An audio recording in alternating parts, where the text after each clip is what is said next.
Senator Tammy Baldwin has spent a quarter-century representing Wisconsin in Washington, the last 11 of those years as its junior United States Senator. While she was born and raised in Madison and spent the first portion of her career in that southern part of the state, I learned during our recent one-on-one interview in Washington that lately the Democrat has been focused on the Great Lakes and the Twin Ports.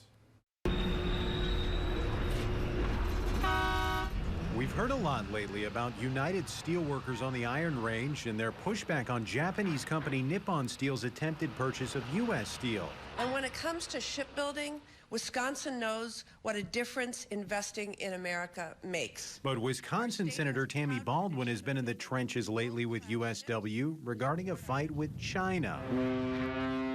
We do a lot of shipbuilding in Wisconsin for the Navy, but we lag way behind the rest of the world in terms of producing commercial vessels.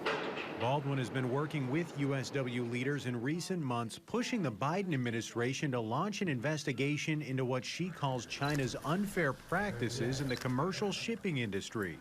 She says China is stunting Great Lakes shipbuilding in places like Marinette. And there's a lot of reasons for that, including the unlevel playing field when you look at China's production.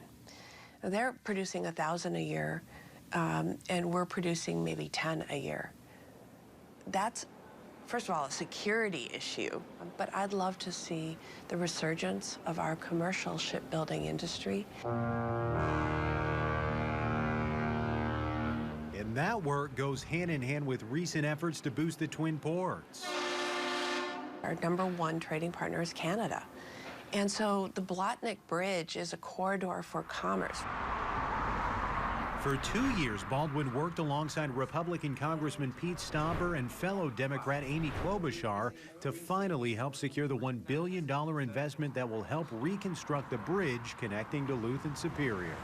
It's well over 250,000 trucks traverse the Blatnick Bridge every year, bringing literally billions of dollars of commerce, and yet it's old. The judgment is that it can't be patched up anymore. It needs to be replaced. Lately, the Wisconsin senator's focus has largely been on health care. We probably have 500,000 Wisconsinites with asthma, more when you include the condition COPD. That's why she and several other lawmakers launched an investigation into the 4 largest manufacturers of inhalers, finding they charge up to $600 for a single inhaler. That pressure on those companies appears to be paying off. Have voluntarily stepped forward to say they're going to cap their out-of-pocket expenses at no more than $35 per month. This is a game changer for those who rely on inhalers to breathe. The lower cost part of a growing movement in Wisconsin and across the nation to make health care more affordable, something the senator also hopes will help boost her re-election bid this fall.